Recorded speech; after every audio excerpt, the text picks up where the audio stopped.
자, 오늘 창세기 13장 1절 이하입니다. 화면을 보시고 같이 교독을 하겠습니다. 아브라함이 애굽에서 그와 그의 아내와 모든 소유와 롯과 함께 네겝으로 올라가니 아브라함에게 가축과 은과 금이 풍부하였더라. 그가 네겝에서부터 길을 떠나 베델에 이르며 베델과 아이 사이 곧 전에 장막 쳤던 곳에 이르니 그가 처음으로 제단을 쌓은 곳이라. 그가 거기서 여호와의 이름을 불렀더라. 아브라함의 일행 롯도 양과 소와 장막이 있으므로 그 땅이 그들이 동거하기에 넉넉하지 못하였으니 이는 그들의 소유가 많아서 동거할 수 없었음이니라.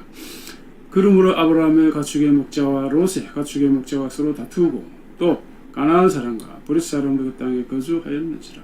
아브라함이 롯에게 이르되 우리는 한 친족이라. 너나 내 목자나 서로 다투게 하지 말자. 내 앞에 온 땅 있지 아니하냐? 나를 떠나거라. 내가 저하면 나는 우하고 내가 우하면 나는 저하리라. 이에 롯이 눈을 들어 요단 지역을 바라본즉 소알까지 온 땅의 물이 넉넉하니 여호와께서 소돔과 고모라를 멸하시기 전이었으므로 여호와의 동산 같고 애굽 땅과 같았더라. 그러므로 롯이 요단 온 지역을 택하고 동으로 옮기니 그들이 서로 떠난지라. 아브라함은 가나안 땅에 거주하였고 롯은 그 지역의 도시들에 머무르며 그 장막을 옮겨 소돔까지 이르렀더라. 다같이요 소돔 사람이 여호와 앞에 악한 건 죄인이었더라. 아멘. 자, 오늘 제목을 같이 한번 읽어보겠습니다. 아브라함의 여정, 평화로운 공존을 위한 메시지. 오늘은 이 주제로 우리의 삶과 우리 자신을 돌아보려고 합니다. 먼저 오늘 이 주제를 어떻게 정했는지 과정을 잠깐 말씀드리겠습니다. 자, 이 챗GPT에게 이런 질문을 했습니다. 오늘 본문을 요약해 줘. 그러니까 자, 이렇게 정리를 잘 해주었습니다. 아브라함과 그의 아내 사레 그리고 조카로서 이집트를 떠나 남방으로 이동합니다. 아브라함 많은 재산을 소유하고 있었고 롯 역시 자신의 가축이 있었습니다. 그러나 그들이 정착한 땅이 너무 좁아 그들의 가축들 사이에 갈등이 발생합니다. 이 아브라함은 롯의 갈등을 피하기 위해 땅을 나누자고 제안합니다. 롯이 먼저 선택할 수 있게 하고 롯이 동쪽을 선택하면 아브라함 서쪽을, 롯이 서쪽을 선택하면 아브라함은 동쪽으로 가겠다고 말합니다. 롯은 요단강의 평원을 선택하게 되는데 그곳은 물이 풍부하고 잘 가까운 땅이라 소돔과 고모라를 닮았습니다. 그래서 롯은 동쪽으로 이동합니다. 아브라함 가나안에 남아 살게 됩니다. 그러니까 뭐 이렇게 우리 각자가 이제 원하는 것만큼은 뭐 안 되겠지만 그래도 어쨌든 대강 요약을 이렇게 잘 해 주었습니다. 자, 그 다음에 제가 이런 질문을 했습니다. 오늘 본문을 근거로 어떤 메시지를 전하면 좋을까? 20가지 주제를 알려줘. 그랬더니 처음에 이제 이타적인 선택 이렇게 해서 무슨 말인지 대충 알겠죠, 그죠? 예. 아브라함이 롯에게 먼저 이제 우선적인 선택권을 이제 준 거죠. 이제 그런 거에 대해서 정한. 그 다음에 갈등 해결의 지혜, 그렇죠? 네, 겸손함의 가치. 자, 아브라함의 겸손, 재산에 대한 태도, 신뢰와 믿음, 또 가족 간의 사랑과 배려, 생활의 선택, 이런 거. 자, 지혜로운 판단, 신의 하나님의 인도와 계획을 믿는 아브라함, 욕망의 함정, 이렇게 이제 롯이 물질에만 이제 매여 선택을 했다, 이런 거. 재산과 부의 진정한 의미, 유혹을 이기는 방법, 평화로운 공존. 자, 인내와 기다림의 가치, 신의 축복, 하나님의 축복을 받는 길이 뭐냐, 이런 거. 장기적인 시야, 멀리 바라보자, 삶의 우선순위, 이런 거, 봉사 등 이렇게. 자, 이제 20가지 이렇게 쭉 적어줬는데 저는 자, 20가지 중에서 이제 요 주제가 눈에 들어왔어요. 주제 평화로운 공존, 아브라함 목동들 사이 갈등을 피하기 위한 방법에 대한 메시지. 이렇게. 자, 과거에는 제가 이제 오늘 본문을 가지고 다양한 주제로 제 말씀을 전했습니다. 오늘은 이제 챗GPT의 도움을 받아가지고 평화로운 공존 혹은 뭐 평화적인 공존, 평화 공존 다 이제 마찬가지인데, 이런 주제로 말씀을 준비했습니다. 참조를 했어요. 그러니까 주제를 정한다고 하는 거는 이제 비유를 하자면 어떤 그 위치에서 사진을 찍는가 하는 것과 같아요. 우리가 이제 어떤 그 풍경이나 광경을 이제 사진을 찍을 때 그 뷰 포인트라고 하는 게 있죠, 그죠? 그래서 그 카메라 존 뭐 이렇게도 한 하여간 어떤 지점에서 사진을 찍는가에 따라서 카메라에 그 담겨지는 풍경이 이제 달라질 수가 있잖아요. 마찬가지로 우리가 이제 똑같은 본문이지만 어떤 주제를 선택하느냐에 따라서 본문에 근거한 메시지가 달라질 수가 있습니다. 그래서 주제를 정하는 것이 이게 중요하죠. 자, 그래서 오늘 이런 방식으로 일단 오늘 이제 설교 제목을 정했습니다. 평화로운 공존을 위한 메시지. 평화 공존을 위한 메시지, 간단하게 말하면 이제 그렇습니다. 자, 제가 이제 설교 시간이고 예배 시간인데도 이 챗GPT 활용법을 이제 부분적으로 설명하는 것은 이제 이 챗GPT를 이제 누구나 사용할 수 있다. 목사님들도, 자, 일반 신자들도 잘 활용할 수 있다. 이제 근데 이거는 뭐 도구니까요. 도구를 우리가 가능하면 좋은 도구를 사용하면 좋잖아요. 특히 이제 요즘은 가정에서 가장들이 또 가정 예배도 인도하고 또 제자 훈련에서 뭐 팀장이나 그룹장 또 뭐 셀장 뭐 가정교회 같으면 가정교회 목자 이런 분들이 가정 예배를 인도하잖아요. 인도하는데 말씀을 어떻게 준비할까 이제 그런 관점에서 챗GPT 뭐 기도하면서 당연히 또 그래 해야 되겠지만은 챗GPT를 또 활용할 수도 있습니다. 챗GPT를 우리가 활용할 수 있는 근거를 할까 이유 이런 것들은 이제 사실은 챗GPT 강의를 좀 들어야 알 수가 있는데 그거는 뭐 나중에 기회가 되면 말씀드리고 어쨌든 이 챗GPT는 이제 어쨌든 성경을 비롯해서 이제 인터넷에 올라온 모든 이제 자료들을 근거로 해서 이렇게 정리해주는 그런 이제 기능이 있기 때문에 성경을 우리가 공부하거나 또 말씀 전하는데 잘 활용할 수가 있습니다. 자, 그래서 오늘 이제 챗GPT 도움을 받아서 제가 제목만 이렇게 평화 공존을 위한 이런 제목을 정했고요. 이런 관점에서 제가 오늘 본문을 메시지를 준비했습니다. 이제 아브라함만이 아니라 오늘날 우리 각 가정의 이제 식구들 사이에서 이제 살아가면서 종종 이런 갈등과 긴장이 이제 형성이 될 수 있죠. 또 가족 관계나 또 인간 관계, 직장 생활 등 모든 그 사람들 사는 그 세상에서는 이런 일들이 왕왕 생기죠. 또 확장하면은 뭐 국가 사이, 그 남북한 사이의 긴장과 갈등, 적대 관계가 생기는데 정말 우리 같은 민족이라도 70년 넘게 이렇게 남북 관계가 평화를 유지하지 못하고 늘 이렇게 불안하고 갈등 관계가 이렇게 유지되어 왔는데 여러 정부에서 평화 공존을 위해서 많은 노력을 했죠. 그러나 아직도 평화로운 공존을 이제 유지하기는 멀게만 느껴집니다. 그래서 오늘 본문이 우리 개인이나 남북한 관계에서 어떤 평화 메시지를 줄지 자, 이런 문제의식을 가지고 아브라함이 취한 그런 선택이나 행동에서 어떤 메시지를 줄지 우리가 같이 한번 탐구해 보도록 하겠습니다. 자, 우선 이제 아브라함의 목자들과 이제 롯의 목자들 사이 다툼이 일어났지만 그냥 대표적으로 그 아브라함과 조카 롯 사이에 이제 긴장 갈등이라 이렇게 생각을 하고요.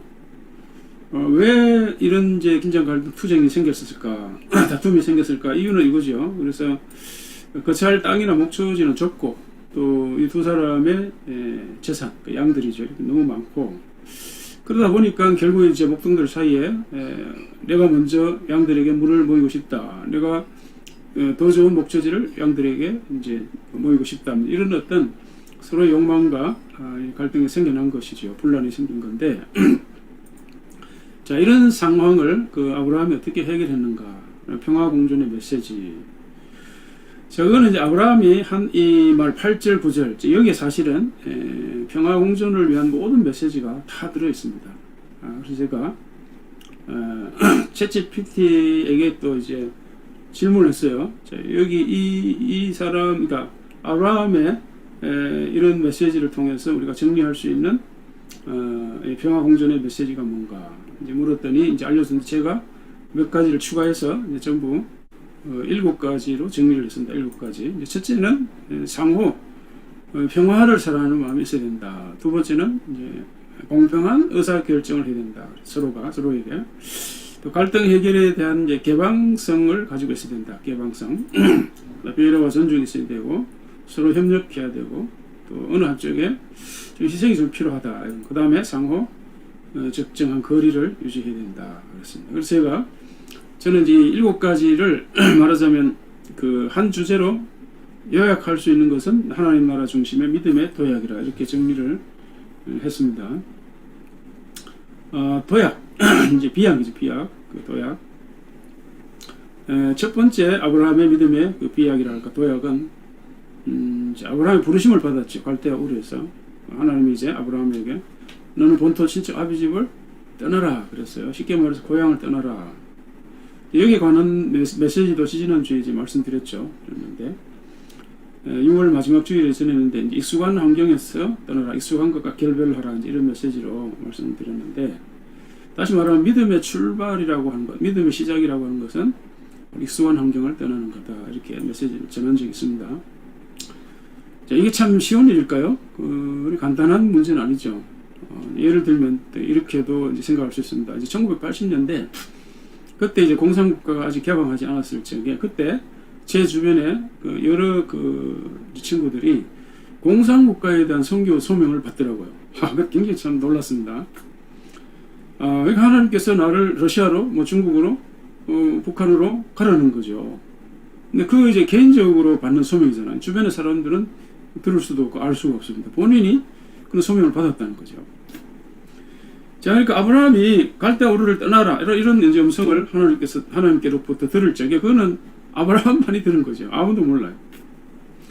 자, 그래서 그런 어떤 소명을 받고 자기 고향을 익숙한 환경을 떠난다? 쉬운 일이 아니죠. 어렵습니다. 한국이란 이 익숙한 환경을 떠나가지고 공산국가에 가서 선교를 한다? 굉장히 어려운 일이죠. 자, 근데 이런 그 선택과 행동이 가능한 근거가 뭘까요? 그거는 한마디로 믿음이죠. 믿음. 그러니까 보통 믿음이 아니라 굉장한 헌신이 필요하고 그걸 이제 믿음의 도약이라 비약이라 이렇게 표현을 합니다. 자, 그래서 아브라함의 행동을 이제 갈대아 우르를 떠나는 아브라함의 행동을 믿음의 도약. 첫 번째 믿음의 도약이라 이렇게 말하고, 자, 오늘 본문에 아브라함의 이 행동을 믿음의 도약 두 번째 이렇게 한 것이라 저는 그렇게 정리를 이제 했습니다. 자, 그래서 아브라함의 이 믿음을 통해서 이제 우리 자신을 돌아보는 건데, 오늘 본문은 특별히 아브라함의 믿음에 근거한 이제 평화적 선택이고 평화 공존을 위한 이제 행동이죠.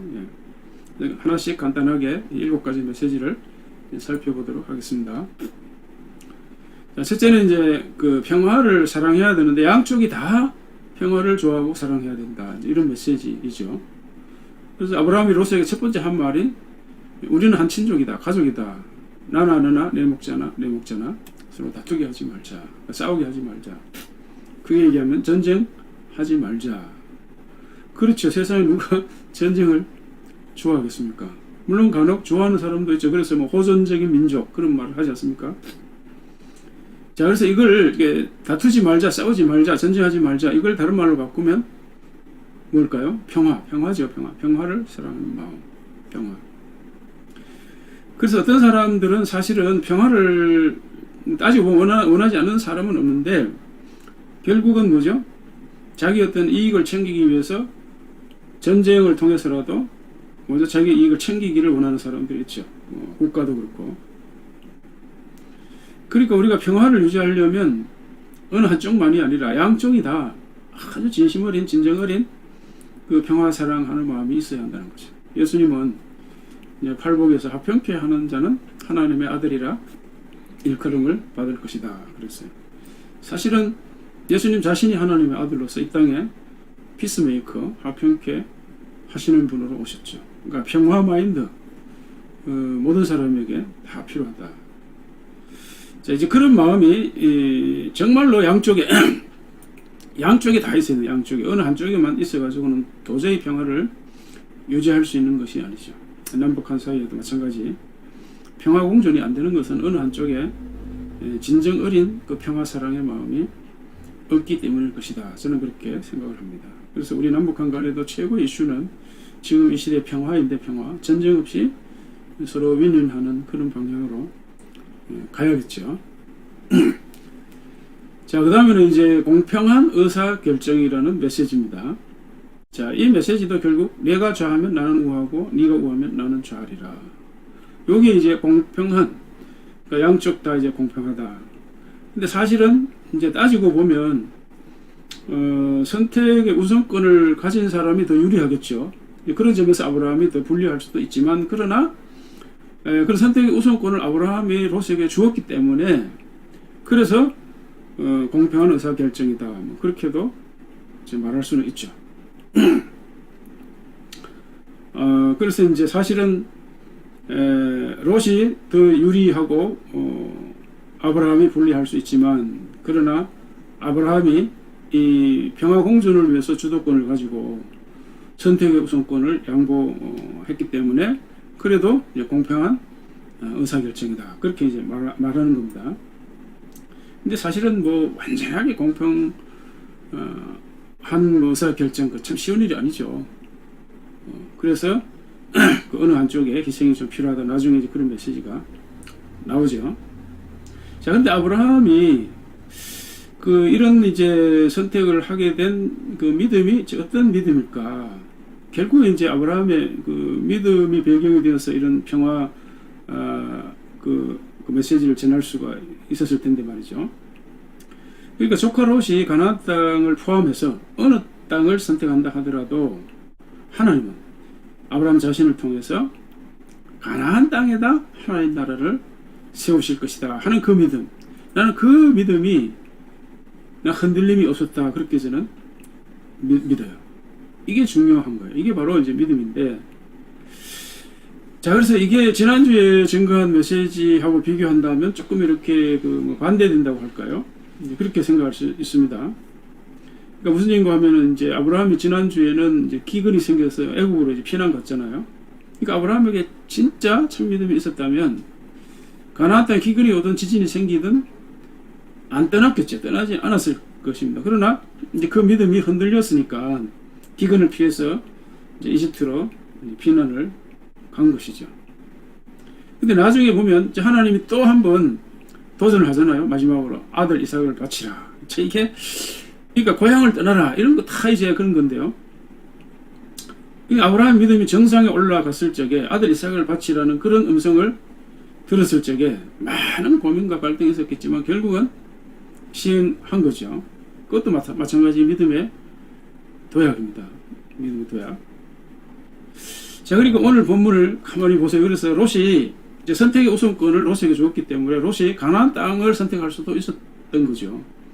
물론 우리가 상식적으로 생각하면 롯이 뭐 아브라함처럼 믿음이 있는 게 아니고 뭐 자기 양들을 생각하면 당연히 풀이 많은 곳으로 선택하겠지만 그러나 선택하기까지는 우리가 알 수 없는 거잖아요. 그래서 이제 아브라함은 그런 이제 믿음의 도약을 했다는 겁니다. 롯이 비록 가나안 땅을 선택한다 하더라도 그런 일이 있을지라도 자기는 선택의 우선권을 롯에게 주었다는 거다. 자, 그러니까 롯이 어떤 선택을 하든 하나님은 자기를 통해서 가나안 땅에서 하나님 나라를 세울 것이다 라고 하는 그 뜻을 반드시 이루실 것이다 라는 그런 믿음. 그 믿음에 근거해서 아브라함은 롯에게 선택의 우선권을 양보했다 이런 겁니다. 이제 우리가 자, 왜 이런 얘기를 하나 하면 더 이제 근본적인 이야기는 이겁니다. 그 하나님 나라의 세 가지 중요한 요소가 있었다 그랬죠. 주권과 백성 영토인데 그 아들 이삭의 문제는 이제 백성 문제죠. 그 하나님 나라, 그러니까 하나님이 아브라함 자기를 통해서 큰 나라를 이루시려면 아브라함의 후손들이 하늘의 별처럼 바닷가의 모래처럼 많아야 되죠. 그런데 아들이 죽어. 그럼 대가 끊어지잖아요. 그러니까 하나님 나라 백성이 있을 수가 없죠. 그래서 결국 이제 믿음의 도약이라고 하는 것이 내가 아들을 죽일지라도 하나님은 이삭을 살릴 거다 하는 그런 이제 믿음의 도약이죠. 여기 이제 땅도 마찬가지. 내 선택의 우선권을 롯에게 줬어요. 가나안 땅을 선택할 수가 있겠죠. 그러나 아브라함 믿음은 하나님은 처음에 약속한 대로 자기를 통해서 가나안 땅에서 하나님 나라를 반드시 이루실 것이다 라는 그 믿음 굳건하게 붙잡은 거죠. 이게 바로 영토에 관한 문제입니다. 영토. 자, 그 다음에 세 번째는 갈등 해결에 대한 개방성이라고 그러는데요. 그리고 뭐 정치 세계는 이제 공개적으로 결정하는 의사 결정도 있지만 배후에서 결정하는 것도 많죠. 그래서 이제 평화 공존의 메시지 가능하면 공개적으로 개방적으로 진행하는 것이 좋다 이런 얘기입니다. 그래서 이제 아브라함이 롯에게 우리는 한 친족이다, 한 가족이다. 너나 나나 내 목자나 네 목자나 싸우게 하지 말자. 그러니까 이런 게 이제 우리가 평화롭게 지내자 그런 얘기잖아요. 자, 이런 이제 공개적인 의사 결정, 뭐 이런 거 개방성 이런 거 공개해도 되는 거 이런 거는 얼마든지 이렇게 개방해서 결정하는 것이 좋다 이런 메시지를 우리가 붙잡을 수가 있습니다. 그러니까 아브라함이 이제 이런 표현들을 보면 이 두 집안의 이 갈등과 다툼의 문제를 드러내놓고 풀어갔다 하는 것을 볼 수가 있습니다. 뭐 때때로 지혜롭게 하기 위해서 대표자들끼리 만나서 해결해야 될 그런 경우도 있겠지만은 그러나 가능하면 평화 뭐 공존 좋은 거니까요. 그래서 공개적으로 개방적으로 진행하는 것이 좋을 거다. 그래야 공감대를 더 폭넓게 얻을 수 있고 아주 광범위한 그 지지를 얻을 수 있고 또 다양한 지혜를 우리가 모을 수 있겠죠. 자, 그다음에 이제 배려와 존중. 그렇죠. 당연히 아브라함이 롯을 배려를 했죠. 그죠? 자기는 상대를 이제 존중하고 또 진짜 평화를 사랑하는 마음, 뭐 이렇게 이해할 수도 있겠죠. 그래서 또 때에 따라서는 이 배려해 준다는 것이 상대의 어떤 자존심을 상하게 뭐 할 수도 있겠죠. 특히 이제 북한 같은 경우에는 뭐 이렇게 받는다는 게, 도움을 받는다는 게 자존심에 상당한 상처를 준다고 하더라고요. 예, 그래서 그런 경우도 이제 좀 지혜롭게 할 필요가 있겠죠. 예. 자, 다섯 번째, 상호 협력하는 태도라 그랬어요. 그렇죠. 이 뭐 손뼉도 이렇게 맞장구를 칠 적에 그 마주쳐야 소리 난다고 이렇게 양쪽이 서로 이제 같이 대응을 해줘야 되죠. 서로 협력하는 태도가 자세가 있어야 가능하지. 어느 한쪽이 이 이제 수용적인 자세, 그러니까 이제 받아들이는 자세가 안 되면 불가능하겠죠. 평화 공존은. 그래서 이제 아브라함이 롯에게 우리 서로 다투게 하지 말자. 그러니까 우리가 평화롭게 지내자, 쉽게 말해서 이런 거 제안할 적에 롯이 받아들였다는 거죠. 그러니까 롯도 평화를 사랑했다. 이제 이런 뜻이 될 것입니다.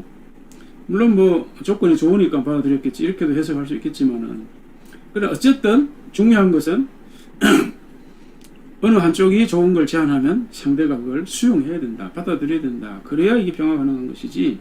평화라고 하는 것은 그 상대가 있기 때문에 어느 한쪽만의 어떤 선한 마음, 선한 의도로 되는 것이 절대 아니라는 거죠. 그래서 어느 한쪽이 평화를 제안하면 상대도 진심으로 그걸 받아들여야 한다 하는 이런 메시지를 우리가 본문에서 확인할 수가 있습니다. 아무리 평화 해법이 좋고 평화 이 솔루션이 좋다 하더라도 상대가 제안을 안 받아들이면 그는 끝나는 거죠. 아무 의미가 없는 것이죠. 그래서 서로 협력하는 태도가 중요하다 하는 걸 우리가 할 수가 있습니다. 여섯 번째는 평화 공존의 메시지, 자기 희생적인 행동이 좀 필요하다. 그래서 이제 아브라함이 롯에게 내가 좌하면 나는 우하고 내가 우하면 나는 좌한다. 그 선택 우선권을 양보한 것은 본인이 손에 볼 수도 있다는 것을 전제하는 거죠. 자, 그걸 각오하는 거예요. 그래서 이 평화 공존에서 결정적으로 중요한 부분이 아닌가 저는 그렇게 생각합니다. 자, 이 하나님과 우리 사이에서도 마찬가지입니다. 그러니까 우리가 죄로 인해서 하나님과 우리 사이가 적대관계, 원수관계가 됐다 그랬잖아요. 이걸 가장 잘 설명해 준 것이 바로 이 사도 바울인데 에베소 2장 13절 이하 보면 이렇게 되어 있어요. 예수 그리스도가 바로 우리의 화평이다. 둘로 하나를 만드사 원수된 것과 중간에 막힌 담을 자기 육체로 걸었다. 그러니까 자기 생명으로 희생했다 이런 말이에요. 그래서 둘을 자기 안에서 새 사람을 지어서 화평하게 하셨다. 그게 평화라고 하는 거는 결국은 좀 희생이 있어야 된다는 그런 메시지인 것이죠. 그래서 이 가정에서 식구들 사이나 인간관계에서도 다 마찬가지입니다. 어느 한쪽에 어느 정도의 희생이 필요한 거야. 그렇지 않고는 정말 힘든 일입니다. 힘든 일이에요. 지금 우리 남북한 사이에서도 이제 앞서 말씀드린 대로 최고의 지금 이슈가 평화인데 평화 관리, 이 평화 유지비 뭐 이런 게 참 돈이 많이 들어갑니다. 이게. 자, 마지막으로는 상호 적정 거리를 유지하는 일이다 그랬어요. 그러니까 롯은 자신이 원하는 지역을 선택을 해서 떠났죠, 그죠? 저 동방으로 떠났습니다. 요단강 저쪽으로 갔습니다. 쉽게 말해서 아브라함 곁을 떠난 거죠. 아브라함과 거리를 유지를 한 겁니다. 그래서 두 사람 사이가 적정 거리가 유지가 된 건데요. 이게 두 사람 사이에 두 가정 사이에 갈등, 긴장, 다툼이 생긴 근본적인 원인 중에 하나가 같은 자리에 있었기 때문이죠. 그러니까 장소가 좁았다 이런 말이죠. 가족 간에도 마찬가지입니다. 부부 사이도 물리적으로나 정신적으로 마찬가지예요. 늘 같은 방 안에 산다. 그게 참 힘든 일이죠. 그러니까 서로 물리적으로도 공간이 따로 있는 게 좋죠. 적정하게. 정신적으로도 적정거리. 그 말하자면 자기가 나는 이런 일을 하고 또 너는 저런 일을 한다. 나는 이런 세계관이거나 이런 가치관이다. 그럼 너는 저런 가치고 저런 세계관이다. 그거 서로 인정하고 존중해 줘야 되겠죠. 자, 이게 그 직장 동료다, 연인, 뭐 친구 사이 다 마찬가지죠. 그 정신적으로, 육체적으로, 물리적으로, 또 가치나 모든 면에서 그 서로의 영역을 인정해주고 적정한 거리를 유지하는 것이 중요합니다. 그러니까 너는 너고 나는 나인 거죠, 사실은. 나가 너일 수 없고 너가 나일 수가 없는 거예요. 자, 그래서 때에 따라서는 또 밀당이 또 필요하겠지만은, 그러나 적정 거리를 유지하는 것이 너무 중요합니다. 지금 우리 남북한 사이에서도 평화를 그나마 유지할 수 있는 것은 DMZ죠, DMZ. 자, 이 DMZ, 자, 여기 보면, DMZ가 이제 이미지에 나와 있잖아요. 여기 이제 DMZ 크기가 남북한 이제 각각 이제 2km잖아요. 전체 길이가 이제 4km. 4km 적정거리, 물리적 거리 유지하고 있습니다. 그리고 또 이 동쪽과 서쪽 이쪽으로 248km 이렇게 되어 있는데, 이게 남북한 간의 긴장과 갈등, 다툼을 방지할 수 있는 어떤 그 뭐라 그러죠? 중간 지대가 있는 겁니다. 이렇게. 자, 이렇게 이제 7가지 자 메시지를 확인을 했습니다. 7가지 메시지. 자, 오늘 본문에서 확인할 수 있는 7가지 평화 공존의 중요한 메시지인데, 자, 이거 말고 말이죠. 오늘 본문에서 추출하는 이런 메시지 말고 일반적으로 이제 평화 공존을 위한 원칙이나 메시지 방법들이 뭐가 있을까? 챗GPT에게 이런 질문을 전문가들의 의견을 그 참조해서 말해달라 그랬어요. 그랬더니 이렇게 쫙 얘기를 해줍니다. 여기 뭐 로벤스 뭐 저쯤 이런 사람 책입니다. 이 책에 전문가들의 의견을 근거로 해서 의사소통이 중요하다 그랬죠. 의사소통이 없으면 안 되는 거죠. 늘 이제 대화가 남북한 간에도 대화가 중요하다. 대화 창구가 있어요. 대화 창구 막히면 위험한 거잖아요. 자, 그런 얘기입니다. 그 다음에 존중, 그렇죠. 존중이 안 되면 안 되죠. 공평성 이런 걸 쭉 얘기를 했습니다. 그래서 여기 지금 일반적인 이제 평화 공존의 원칙이나 뭐 방법 이제 이런 건데, 자, 이렇게 10가지 이랬는데 10가지 중에서 빨간 거 있죠. 의사소통, 존중, 공평성, 타협, 자기 통제, 문제 해결 기술 평 이런 거 오늘 본문에 다 있는 겁니다. 오늘 본문에. 자, 그러니까 우리가 전문가들이 하는 말들이 성경에 다 있는 거예요. 대단한 거죠. 우리가 몰라서 그런 거죠. 몰라서. 이거 10개 중에 7개의 중요한 원칙과 메시지들이 그 전문가들이 하는 말입니다. 그러니까 성경에서 말하는 이런 평화공존의 메시지, 전문가들 수준이라고 하는 거 우리가 기억하는 게 중요합니다. 자, 오늘 말씀을 마무리하겠습니다. 자, 제가 생각하기에 평화공존을 위한 가장 중요한 거는 무엇일까? 7가지, 이거 다 중요하지만 이것을 다 포괄하고 아우르는 것이 뭔가 하면은 하나님 나라 중심의 믿음의 도약이다. 결국 이제 우리 믿는 사람에게 주는 메시지니까요. 자, 만일 롯이 가나안을 선택했다면 어떻게 됐을까? 자, 그럼 하나님께서 가나안 땅에서 아브라함을 통해 큰 나라를 세우시겠다고 하는 계획에 차질이 생길 수 있겠죠.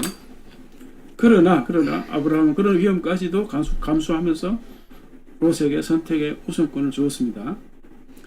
그러니까 그런 모험에 찬 아브라함의 결정, 믿음이라고 할까요? 그거 어떻게 가능했을까요? 그건 아마도 애굽에서의 경험, 말은 애굽에서 아내를 뺏길 뻔했죠. 그러나 자기가 생각해 보니까 이거는 분명히 하나님의 도움이다. 살아계신 하나님의 역사다. 그런 판단을 한 거죠. 실제로 또 하나님의 간섭을 경험을 했고, 뿐만 아니라 재산도 엄청 늘었습니다. 자, 그러니까 아브라함이 그 애굽에서 이러한 경험, 살아계신 하나님이 정령 살아계시고 하나님이 정령 자기를 통해서 가나안 땅에서 하나님 나라를 세우실 것이라는 이런 확신, 이런 믿음이 아주 단단하게 굳어진 것이죠. 그래서 롯과의 관계에서 그런 평화적인 선택을 할 수 있었다. 저는 그렇게 생각합니다. 자, 그래서 이것이 바로 앞서 말씀드린 대로 아브라함의 두 번째 믿음의 도약. 첫 번째는 갈대아 우르에서 뛰어나온 것이고요. 자, 그 다음에 우리가 동시에 붙잡아야 할 중요한 메시지가 뭔가 하면은 아브라함의 이런 믿음의 도약에는 여기 뭐 7가지 메시지가 배제된 것이 아니라 이런 7가지 메시지, 평화 공존의 메시지가 다 들어있다는 겁니다. 이게 중요합니다. 이게. 자, 무슨 얘기일까요? 예를 들면 우리 남북한 간에 이런 이제 갈등이 있는데 이 보수와 진보가 확 갈려 있어요. 참 문제잖아요. 남북 한간이 어떤 그 평화를 유지하려고 할 적에 정부에서 어떤 뭐 평화 프로세스 이제 각 정부마다 다 하잖아요. 근데 그 평화 프로세스에 이런 메시지가 다 있는 거죠. 이런 거 없이 가능할까요? 안 되는 거죠. 근데 이런 게 다 성경에 있는 거고 우리 믿는 사람들이 취해야 할 그런 행동이다. 그러니까 무슨 말인가 하면 우리가 믿음으로 산다고 할 적에 이런 것들을 다 포함하고 있다는 거예요. 이게 중요한 거예요. 이게 굉장히 중요한 메시지입니다. 이런 걸 배제하는 것이 아니라. 자, 그래서 이 7가지 평화 공존의 삶이 우리 개인 간에도 이렇게 필요하지만 국가 간에도 이런 메시지가 필요하다는 것을 우리가 앞서 전문가들의 의견을 통해서도 확인할 수 있었죠. 자, 그래서 믿음 따로 우리가 직장이나 사회나 국가나 뭐 이런 데서 행동이나 선택을 따로 이게 따로가 아니라 믿음 안에 이런 게 다 포함되어 있다는 거예요. 포괄하는 거다. 그러니까 이런 어떤 사고방식이 없으면요 우리가 믿는 사람들이 사회생활을 할 수가 없어요. 이게 믿는 교회와 신자들이 사회에서 자꾸 영역이 좁아지는 거예요. 그러니까 쉽게 말하면 무시하는 거예요. 믿는 사람을 무시하는 거예요. 그걸 보면 아니잖아요. 이렇게 다 성경이 있는데 성경이요. 자, 그래서 아브라함의 우리가 믿음만이 아니라 믿음의 도약, 엄청나게 큰 믿음이지만 그 믿음 안에 평화 공존을 위한 보편적인 원리나 솔루션이나 방법이나 원칙이나 프로세스나 이런 게 다 들어있다는 거예요. 이런 걸 우리가 놓치면 건강한 믿음 생활, 건전한 믿음 생활을 하기가 어렵습니다. 그래서 우리의 믿음 생활에도 이런 행동들이 다 포괄되어 있다는 걸 우리가 기억을 하고 우리 믿는 사람들이 가는 곳마다 평화가 유지돼야 되겠죠. 그죠? 트러블 메이커가 아니라 피스 메이커. 우리 믿는 사람들이 가는 곳마다 화평이 유지되어야 할 것입니다. 자, 이런 은혜와 복이 있기를 주님의 이름으로 축복합니다. 아멘. 하늘 계신 아버지 은혜는 가사 주님 나라 임하시고